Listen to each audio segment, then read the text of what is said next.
इस खबर के प्रायोजक हैं Lohianagar mount Carmel high school, Gyansthali high school और LMC कम्युनिकेशन।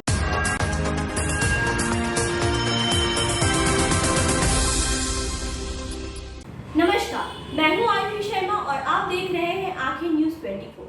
रात 8 बजे की खबरों में आप सभी का स्वागत है। देखेंगे दिन भर की ताजा तरीन खबरों पर उससे पहले हेडलाइंस। राज्य भर में शराब के खिलाफ विशेष अभियान शुरू।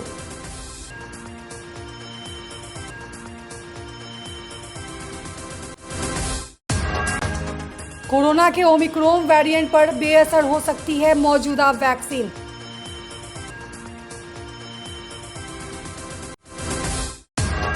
स्कूल कॉलेजों की लापरवाही से कई छात्रों का भविष्य संकट में।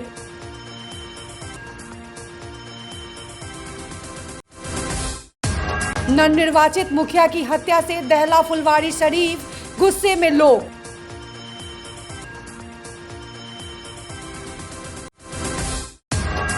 नौकरी से हटाए जाने के राज्य सरकार के फैसले के खिलाफ सड़क पर उतरे वार्ड सचिव। अब खबरें विस्तार से। प्रदेश में आज से शराब के खिलाफ विशेष अभियान शुरू किया गया है। ऑपरेशन न्यू ईयर के नाम से शुरू यह अभियान जनवरी महीने के पहले पखवाड़े तक चलेगा। शराबबंदी के खिलाफ कई वरिष्ठ अधिकारियों के नेतृत्व में इतने व्यापक पैमाने पर अभियान पहली बार चलाया जा रहा है। राज्य में आज से शराब के खिलाफ ऑपरेशन न्यू ईयर शुरू किया जा रहा है, जो जनवरी महीने के पहले पखवाड़े तक चलेगा। प्रदेश में शराबबंदी को सख्ती से लागू करने के लिए शुरू हो रहे इस ऑपरेशन में पहली बार ADG स्तर के 10 अधिकारियों को लगाया गया है। इसके अलावा 2 IG भी इस ऑपरेशन में शामिल होंगे। बिहार में पहली बार शराब के खिलाफ किसी ऑपरेशन में इतने बड़े स्तर पर अधिकारियों को लगाया गया है।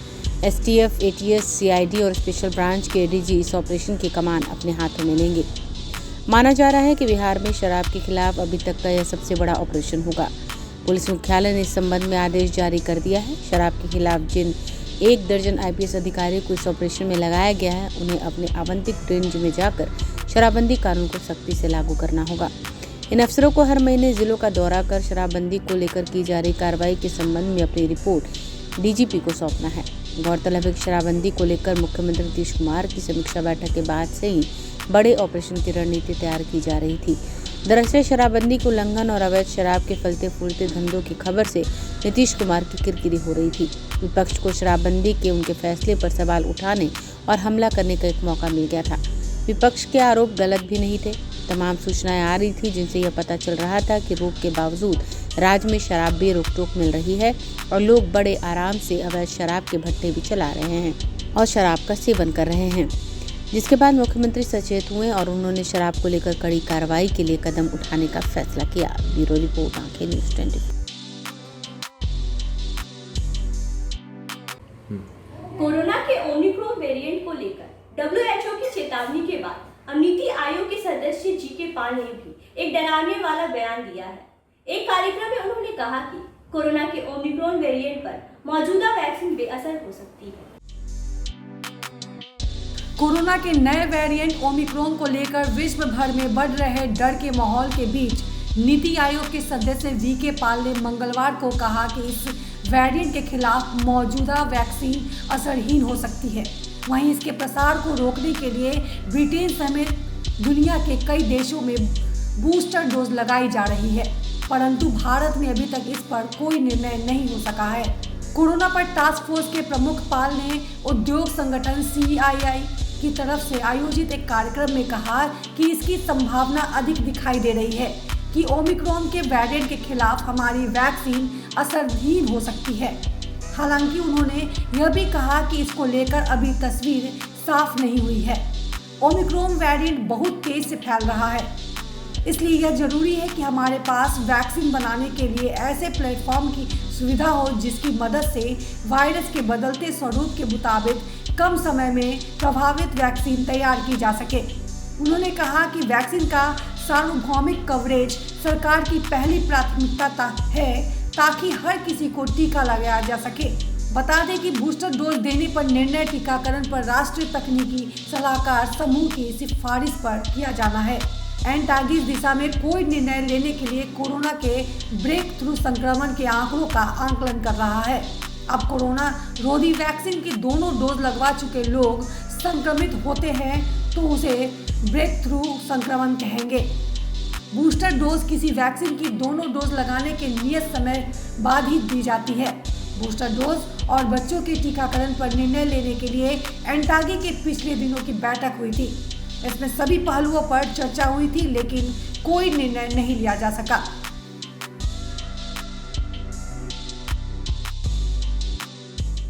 बिहार बोर्ड से इंटर की परीक्षा देने वाले छात्राओं का भविष्य संकट में है।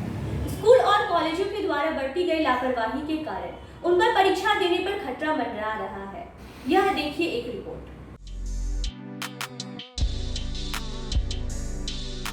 इंटर की परीक्षा देने वाले छात्रों पर एक बड़ा संकट आ सकता है। हो सकता है कि इनको परीक्षा का प्रवेश पत्र जारी न हो। इसका कारण ये है कि बिहार बोर्ड द्वारा बार बार कहने के बाद भी अब तक स्कूल कॉलेजों ने रजिस्ट्रेशन और परीक्षा का शुल्क जमा नहीं किया है। अगर इन छात्रों का शुल्क जमा नहीं हुआ तो बिहार बोर्ड प्रवेश पत्र जारी नहीं करेगा। स्कूल कॉलेजों की लापरवाही के कारण छात्रों का भविष्य संकट में पड़ गया है। प्रदेश के 3244 स्कूल कॉलेजों ने इंटर परीक्षा का फॉर्म तो भर दिया है, लेकिन अभी तक रजिस्ट्रेशन और परीक्षा शुल्क जमा नहीं किया गया है। बोर्ड ने छात्रों के हित को देखते हुए 18 दिसंबर तक अंतिम मौका दिया है। अगर इस तिथि के अंदर ऑनलाइन शुल्क जमा नहीं किया गया तो छात्रों को प्रवेश पत्र जारी नहीं किया जाएगा। गौरतलब है कि इंटर परीक्षा 1 फरवरी से 14 फरवरी तक आयोजित की जाएगी। इससे पहले 10 से 20 जनवरी तक इंटर की प्रायोगिक परीक्षा होगी। बोर्ड के अनुसार प्रायोगिक परीक्षा के पहले प्रवेश पत्र जारी किया जाता है। जनवरी के पहले सप्ताह में प्रवेश पत्र जारी होना है, लेकिन जिन छात्रों का शुल्क जमा नहीं हुआ है उनकी राशि मिलाकर अब तक 1,10,56,00,000 रुपए से ऊपर हो गई है। बोर्ड ने स्पष्ट किया है कि अब तक आवेदन शुल्क जमा नहीं होगा तब तक प्रवेश पत्र जारी नहीं किया जाएगा। बोर्ड के अनुसार परीक्षा शुल्क से अधिक रजिस्ट्रेशन शुल्क बकाया है। यह खबर सुनकर परीक्षा देने वाले छात्र हलकान हैं। उन्हें अब डर सताने लगा है कि पूरे साल की पढ़ाई और तैयारी के बाद भी उन्हें परीक्षा में शामिल होने का मौका मिलेगा या नहीं। बहरहाल अब सारा दारोमदार स्कूल और कॉलेजों पर है। ब्यूरो रिपोर्ट, आंखें न्यूज़ 24।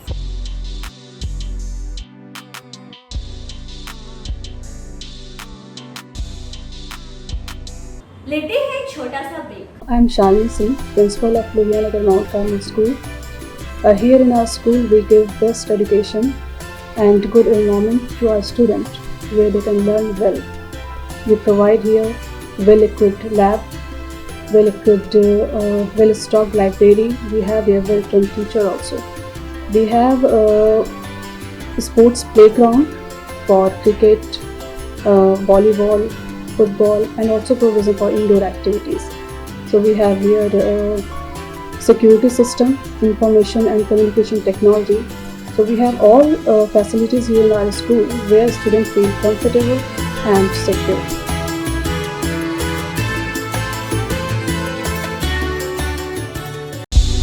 क्या आप पत्रकारिता के क्षेत्र में अपना कैरियर बनाना चाहते हैं? तो आज ही royal Ashoka institute of mass communication and journalism में अपनी जगह सुनिश्चित करें। आर्यभट्ट ज्ञान विश्वविद्यालय पटना से मान्यता प्राप्त 100% प्लेसमेंट के साथ royal Ashoka institute of mass communication and journalism नामांकन जारी है। हमारा पता है DS/16 गायत्री मंदिर के समीप, कंकड़ बाग, पटना 8,20,000। आप हमें संपर्क भी कर सकते हैं। हमारा मोबाइल नंबर है 9955456126। ब्रेक के बाद आपका स्वागत है। पटना के फुलवारी शरीफ में नवनिर्वाचित मुखिया नीरज कुमार की हत्या हो गई है। हाल ही में वे रामपुर फरियाद पंचायत मुखिया में चुने गए थे।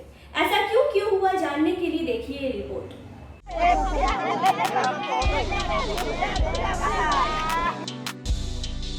मुखिया बनकर अभी ठीक से जश्न भी नहीं बना पाए, तब तक मौत ने आकर गले लगा लिया। जी हाँ, हम बात कर रहे हैं पटना के फुलवारी शरीफ प्रखंड के रामपुर फरीदपुर पंचायत के नवनिर्वाचित मुखिया नीरज कुमार की, जिनकी मंगलवार को हत्या कर दी गई। मुखिया की हत्या घर से 100 मीटर दूर स्थित कार्यालय के पास हुई। घटना के गवाह लोगों ने बताया कि मुंह में गमछा लपेटे 3 हथियारबंद अपराधी फॉर्म भरे जाने की जानकारी लेने के लिए नीरज के कार्यालय के पास पहुंचे और उनके सिर और सीने में दनादन 5 गोलियां दाग दी। ग्रामीणों ने बताया कि मुखिया सुबह अपने निजी कार्यालय में उनकी समस्या सुन रहे थे। करीब 9 बजे 20 से 22 साल के 3 युवक आए और मुखिया से पूछा कि किस चीज का फॉर्म जमा हो रहा है। फिर अपराधियों ने कमर से पिस्तौल निकाला और मुखिया पर गोलियों की बौछार कर दी। हत्या के बाद फरार हो रहे तीनों अपराधियों की तस्वीर सीसीटीवी कैमरे में कैद हो गई। मुखिया के बड़े भाई नीरज कुमार ने बताया कि चुनाव जीतने के बाद से ही नीरज को जान का खतरा महसूस हो रहा था। 3 दिन पहले भी नीरज के मोबाइल पर हत्या की धमकी मिली थी। जिस तरह से नकाबपोशों ने नीरज की हत्या की, उससे साफ होता है कि सुपारी किलर ने इस वारदात को अंजाम दिया है। हत्या से पहले अपराधियों ने नीरज की रेकी भी की थी कि उनका रूटीन क्या है। सेंट्रल रेंज के आईजी संजय सिंह ने मामले की जानकारी देते हुए बताया कि पश्चिम के सिटी एसपी अशोक मिश्रा के नेतृत्व में एसआईटी गठित कर मामले की जांच की जा रही है। नीरज की मां उषा देवी ने मुख्यमंत्री का चुनाव लड़ने वाले मिथिलेश समेत कुछ अन्य लोगों पर अपने बेटे की हत्या किए जाने का आरोप लगाया है। फुलवारी शरीफ के एएसपी मनीष कुमार ने बताया कि स्थानीय लोगों के अनुसार हत्या के पीछे चुनावी रंजिश है। नीरज दूसरी बार इस पंचायत के मुखिया चुने गए हैं। वह युवा जदयू के पूर्व प्रखंड अध्यक्ष भी थे। घटना से आक्रोशित ग्रामीणों ने शिवाला नौबतपुर रोड को घंटों जाम कर दिया। इस दौरान ग्रामीणों ने आगजनी भी की। पुलिस को आते ही लोग और उग्र हो गए और पथराव कर उसे भगा दिया। इससे जामीपुर थाना का सिपाही घायल हो गया। बाद में सदर एसडीओ और पश्चिम के सिटी एसपी भारी पुलिस बल के साथ घटनास्थल पर पहुंचे। शाम में पंचायती राज मंत्री सम्राट चौधरी भी वहां पहुंचे। उनके आश्वासन मिलने के बाद ही ग्रामीणों ने शव उठने दिया। मुखिया की शादी 9 साल पहले दानापुर की रहने वाली रूपा देवी से हुई थी। उन्हें 2 बेटे भी हैं। ब्यूरो रिपोर्ट, आंखें न्यूज़ 24। नौकरी से हटाए जाने के राज्य सरकार के फैसले के खिलाफ वार्ड सचिव आक्रोशित हैं। उनका कहना है कि राज्य सरकार ने 2017 में 2 साल के लिए वार्ड सचिवों की नियुक्ति की थी, लेकिन उन्होंने 4 साल काम किया। बाद में सरकार ने इनको हटाकर नए वार्ड सचिवों की नियुक्ति का ऐलान कर दिया। सरकार के इस निर्णय से आक्रोशित वार्ड सचिवों की जदयू कार्यालय के बाहर धरना दिया और प्रदर्शन भी किया। वो स्वयं हटाए जाने को विरोध करते हुए अपनी नियुक्ति की स्थायी करने की मांग कर रहे हैं।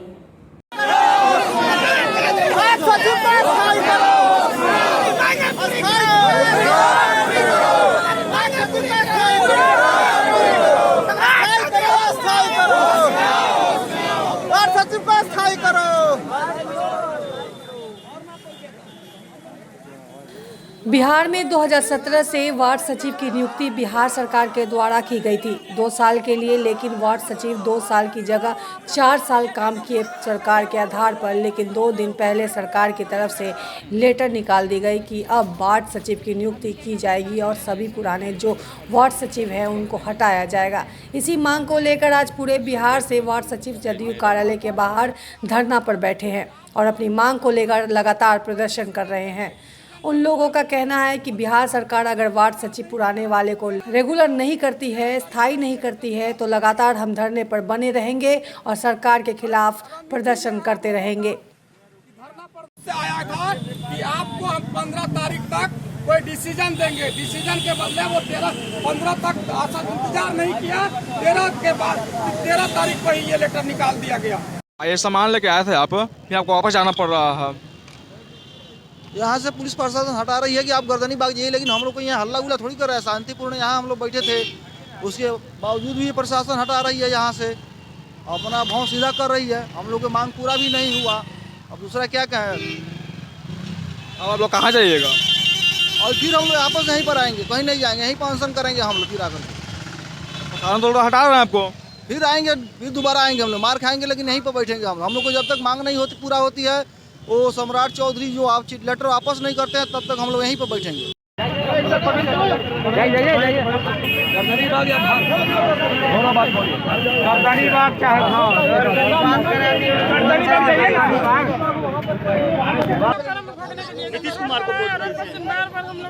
कैसे सरकार बनाएंगे? कैसे हम सरकार को वोट देकर जिता दिया आदमी सरकार बन गए? क्या आप लोग को सुनाई नहीं दे रहा है कि सुनाई दे रहा है कि नहीं दे रहा है? कोई हम लोग तो आपसे कुछ कह नहीं रहे हैं, अपना मांग रहे हैं, जायज मांग मांगे हैं, अपने हक के लिए लड़ रहे हैं, हक के लिए कुछ भी कर लेंगे। आप लोग कितना बार धरना दे चुके हैं? 4 साल से पैसा नहीं मिल रहा, आज आप लोगों का मिल चुका है? नहीं, हम लोग को 4 साल से आश्वासन मिल रहा है। आश्वासन पे जी लगातार धरना दे रही थी यहाँ गर्दनी बाग, आश्वासन पे आश्वासन मिल रहा है।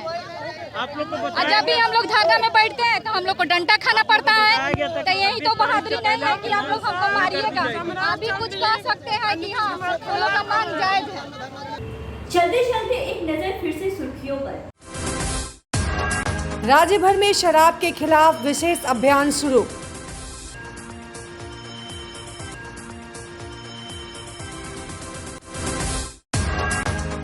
कोरोना के ओमिक्रॉन वेरिएंट पर बेअसर हो सकती है मौजूदा वैक्सीन।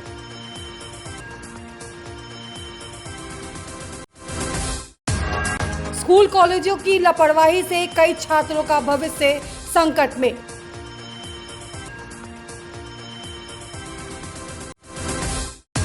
नवनिर्वाचित मुखिया की हत्या से दहला फुलवारी शरीफ, गुस्से में लोग।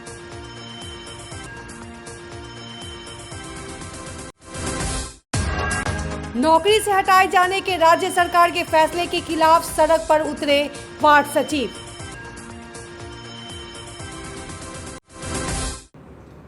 फिलहाल के लिए इतना ही। मुझे दीजिए आज्ञा और आप देखते रहिए आंखें न्यूज़ 24। नजर हर खबर पर। अगर आपने अभी तक हमारे चैनल को सब्सक्राइब नहीं किया है तो तमाम और बड़ी खबरों के लिए हमारे चैनल को सब्सक्राइब करें और देखते रहें आंखें न्यूज़ 24, नजर हर खबर पर।